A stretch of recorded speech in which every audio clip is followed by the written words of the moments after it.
Welcome to my YouTube channel BK English art. आज हम English सीखेंगे एक छोटी सी स्टोरी के जरिए। स्टोरी का नाम है वुडन पॉट्स। दिल को छू लेने वाली स्टोरी है, तो आइए स्टार्ट करते हैं। There lived an old man in a city with his son, daughter-in-law and a grandson. There lived an old man. एक ओल्ड मैन रहता था। ओल्ड मैन मीन्स बूढ़ा आदमी। एक बूढ़ा आदमी रहता था। ओल्ड मैन से पहले हमने एन लगाया है क्योंकि ओल्ड ओ से स्टार्ट है, ओ साउंड से स्टार्ट है, इसलिए ओल्ड मैन से पहले हम एन लगाएंगे। इन अ सिटी, एक शहर में। स्टोरी में किसी भी चीज़ को फर्स्ट टाइम इंट्रोड्यूस करते समय हम ए या एन वर्ड यूज़ करते हैं। द वर्ड यूज स्टार्टिंग में हम नहीं करते हैं, इसलिए ओल्ड मैन के साथ एन आया, सिटी के साथ अ आया। With his son, daughter in law and a grandson. Son बेटा, डॉटर इन लॉ बहू और ग्रैंडसन पोता। तो एक शहर में एक बूढ़ा आदमी रहता था अपने बेटे, बहू और एक पोते के साथ। The old man was very week. अब यहाँ पर हमने ओल्ड मैन के साथ द लगाया है क्योंकि इंट्रोड्यूस हम कर चुके हैं। इसके बाद जब भी हम ओल्ड मैन की बात करेंगे तो द वर्ड ज़रूर आएगा। The old man was very weak. Weak means कमज़ोर। वेरी वीक बहुत कमज़ोर। बूढ़ा आदमी बहुत कमज़ोर था। His hands and feet trembled badly as he did anything. Hands हाथ, feet पैर। एक हाथ हैंड, दो हाथ हैंड्स, एक पैर फुट, दो पैर फीट। ट्रेम्बल होता है कांपना। ट्रेम्बल्ड कांपते थे। His hands and feet trembled, उसके हाथ और पैर कांपते थे। ट्रेम्बल्ड बैडली बुरी तरह से कांपते थे। बैड होता है बुरा, बैडली बुरी तरह से। बैडली एडवर्ब है जो वर्ब को मॉडिफाई कर रहा है। कैसे कांपते थे? बुरी तरह से। एज ही डिड एनीथिंग, वो कुछ भी करते थे। ही किसके लिए आया? ओल्ड मैन के लिए। ओल्ड मैन कुछ भी करता था तो उसके हाथ और पैर दोनों बुरी तरह से कांपते थे। His eyesight was also very poor. Eyesight आँखों की दृष्टि। आई आँख, साइट दृष्टि, eyesight आँखों की दृष्टि। Was also very poor. Poor means खराब, बहुत खराब थी। Also मतलब भी, उसकी आँखों की दृष्टि भी बहुत कमज़ोर थी। So he was not able to see properly. So मतलब इसलिए, proper means सही, properly सही तरह से, वो सही तरह से देख नहीं पाते थे। properly एडवर्ब है, see की एडवर्ब है, वो सही तरह से नहीं देख पाते थे। One day all the family members were sitting at the dining table. One day एक दिन, ऑल द फैमिली मेम्बर्स सारे के सारे फैमिली मेम्बर्स। हम ऑल द बोलते हैं, द ऑल नहीं बोलते। ऑल द फैमिली मेम्बर्स बोलेंगे, द ऑल फैमिली मेम्बर्स नहीं बोलते। फैमिली मेम्बर्स परिवार के सदस्य। Were sitting at the dining table. हमने डाइनिंग टेबल के साथ एट लगाया है। डाइनिंग टेबल पर जब हम बैठते हैं तो एट वर्ड यूज करते हैं। Sitting at the dining table. तो एक दिन सारे के सारे परिवार के सदस्य खाने की मेज पर बैठे थे। The old man had difficulty in eating. Difficult कठिन, डिफिकल्टी कठिनाई। The old man had difficulty, बूढ़े आदमी को कठिनाई थी। इन ईटिंग खाने में, ईट होता है खाना। The food fell down from his hands. It made the table dirty. Food means खाना. The food means वो खाना. द जब भी आता है तो उसका मीनिंग होता है वो खाना। वो हमें समझना चाहिए कि कौन सा खाना। वो खाना फेल डाउन, गिर जाता था, फ्रॉम हिज हैंड्स, उसके हाथों से। किसके हाथों से? ओल्ड मैन के हाथों से। It made the table dirty. The table means dining table की बात हो रही है, वही उसी टेबल की हम बात करेंगे। The table dirty, dirty means गंदा। ये सब कुछ टेबल गंदा कर देता था। इट मीन्स जो उसके हाथों से खाना गिरता था, ये टेबल गंदा कर देता था। Seeing this, his son and daughter-in-law got irritated. Seeing this means ये देखकर, ये सब कुछ देखकर, his son and daughter-in-law, उसका बेटा और बहू, got irritated. Get irritated होता है परेशान होना। got irritated परेशान हो गए। ये सब कुछ देखकर उसके बेटा और बहू परेशान हो गए। They got a separate table for the old man. अब यहाँ पर एक नई टेबल की बात हो रही है, इसलिए हम अ वर्ड यूज करेंगे। अब पुराने डाइनिंग टेबल की बात नहीं है, यहाँ पर हम अ टेबल बोलेंगे। A separate table, separate means अलग। उनके लिए एक अलग उन्होंने टेबल लिया। फॉर द ओल्ड मैन, उस बूढ़े आदमी के लिए। Wooden utensils were given to him to eat and drink. Wooden means लकड़ी के, wood लकड़ी, wooden लकड़ी के बने हुए। Utensils बर्तन। Wooden utensils were given to him. लकड़ी के बर्तन उनको दे दिए गए। Him means old man के लिए हम यूज कर रहे हैं। यहाँ पर पैसिव वॉइस यूज की गई है। Were given to him, उनको दे दिए गए। जब भी काम करने वाला इम्पॉर्टेंट नहीं है, इम्पॉर्टेंट है क्या किया जा रहा है, वो इम्पॉर्टेंट है, तो हम जनरली पैसिव वॉइस यूज करते हैं। वुडन यूटेंसिल्स किसने दिए? उनके बेटे और बहू ने। लेकिन ये इम्पॉर्टेंट नहीं है कि किसने दिए, क्या दिया। Wooden utensils were given to him, लकड़ी के बर्तन उनको दे दिए गए। टू ईट एंड ड्रिंक, खाने और पीने के लिए। यहाँ पर हम to eat and to drink नहीं बोलेंगे, टू एक ही बार बोलेंगे, टू ईट एंड ड्रिंक। तो लकड़ी के बर्तन उनको दे दिए गए खाने और पीने के लिए। When all the other family members finished their food, they gave food to the old man. All the other family members, उस बूढ़े आदमी को छोड़कर बाकी सारे के सारे परिवार के सदस्य।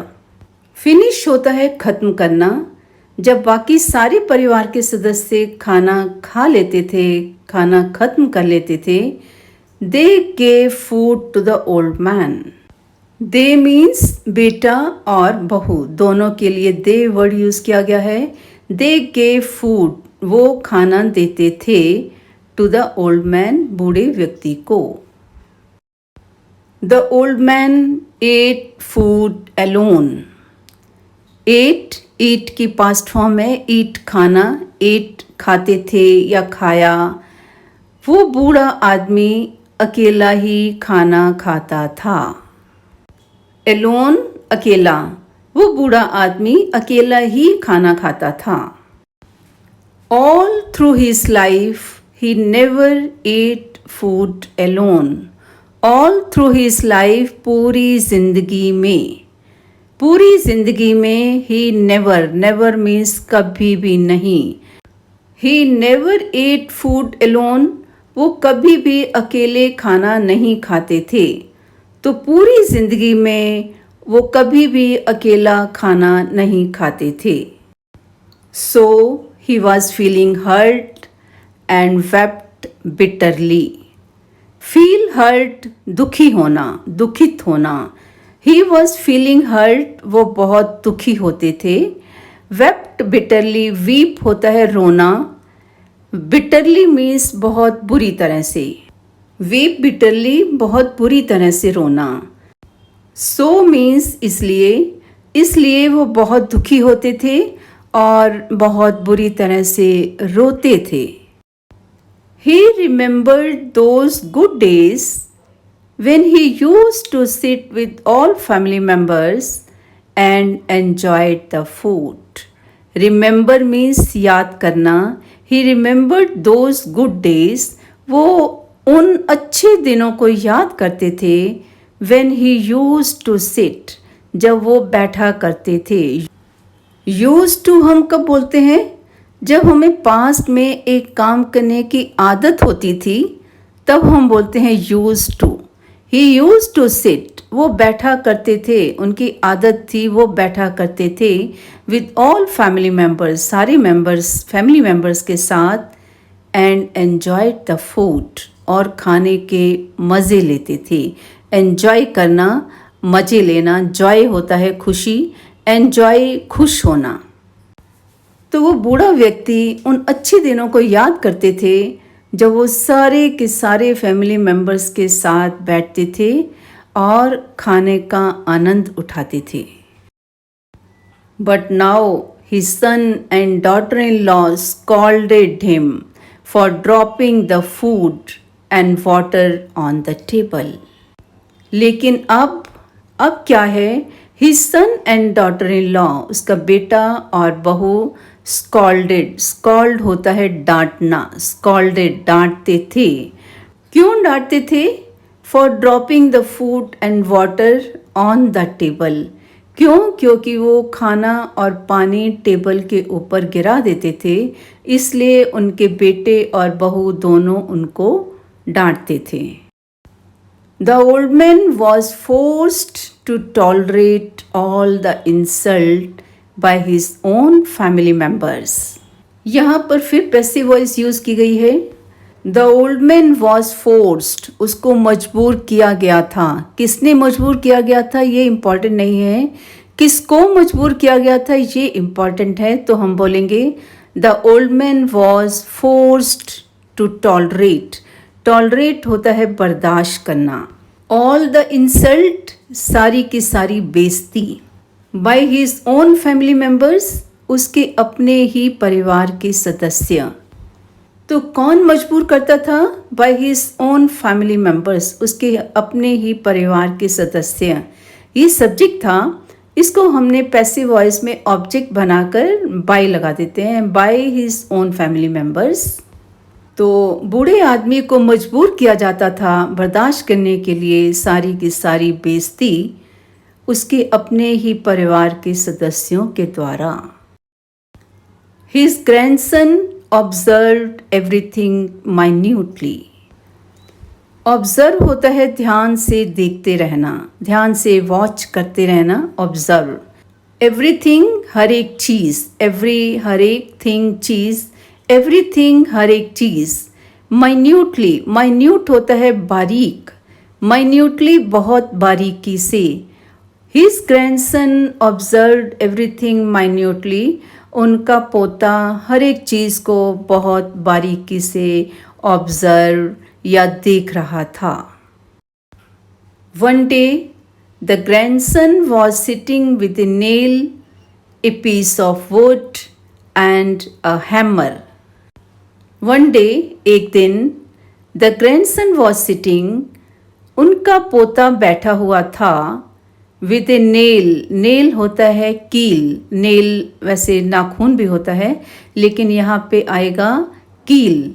ए पीस ऑफ वुड. पीस होता है टुकड़ा, एक लकड़ी का टुकड़ा. And A hammer. हैमर होता है हथौड़ा.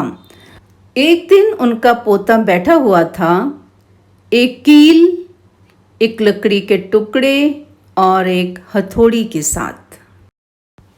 When his father saw his son sitting there, he asked his son, "What are you doing there?" His father मतलब उस बच्चे के father. When his father saw his son sitting there, जब उसके पापा ने उसको इस तरह से बैठे देखा, he asked his son, उन्होंने अपने बेटे को पूछा, What are you doing there? आप वहाँ क्या कर रहे हो? What are you doing? क्या कर रहे हो? The son did not reply. उस बच्चे ने उस बेटे ने कोई जवाब नहीं दिया। His father again asked, Would you not tell me? उसके फादर ने दोबारा पूछा। अगेन मीन्स दोबारा। Would you not tell me? क्या तुम मुझे नहीं बताओगे? Would हम एक पोलाइटनेस की फॉर्म में भी यूज करते हैं। Would you not tell me? हम पोलाइटली पूछ रहे हैं, क्या आप मुझे नहीं बताओगे? At the same moment, his mother also came there. At the same moment, उसी क्षण। At the same moment, उसी क्षण। His mother also came there. उसकी मदर मीन्स मम्मी भी वहाँ पर आ गई। Then the son said to the parents, I am making wooden pots for both of you. Then means तब बेटे ने पेरेंट्स को बताया। पेरेंट्स मीन्स मम्मी पापा दोनों के लिए। I am making wooden pots, मैं वुडन पॉट्स बना रहा हूँ। फॉर बोथ ऑफ यू, आप दोनों के लिए। When you become old I will give you these wooden pots to eat and drink. When you become old, जब आप बूढ़े हो जाओगे। लगता ऐसा है जैसे फ्यूचर टेंस आना चाहिए, जब आप बूढ़े हो जाओगे, लेकिन व्हेन और इफ से स्टार्ट होने वाले सेंटेंस में कभी भी हम फ्यूचर टेंस नहीं लगाते हैं, शेल या विल का प्रयोग नहीं करते हैं। व्हेन या इफ वाले सेंटेंस में हम सिंपल प्रेजेंट लगाते हैं और दूसरे सेंटेंस में हम सिंपल फ्यूचर लगाएंगे। व्हेन यू बिकम ओल्ड, जब आप बूढ़े हो जाओगे, I will give you these wooden pots, मैं आपको यही वुडन पॉट्स दूंगा, टू ईट एंड ड्रिंक, खाने और पीने के लिए। Hearing their son, both the father and mother felt very sorry for their misbehaviour to the old man. Hearing their son, अपने बेटे से ऐसा सुनते हुए, both his father and mother, उसके पापा और मम्मी दोनों ही, फेल्ट वेरी सॉरी, उन्हें सॉरी फील हुआ, फॉर देयर मिसबिहेवियर। बिहेवियर होता है बर्ताव, मिसबिहेवियर बुरा बर्ताव। For their misbehaviour to the old man, उस बूढ़े व्यक्ति की तरफ बुरा बर्ताव। तो अपने बेटे से ऐसा सुनकर उसके मम्मी और पापा दोनों को ही सॉरी फील हुआ, अपने बुरे बर्ताव के लिए जो वो बूढ़े व्यक्ति के साथ करते थे।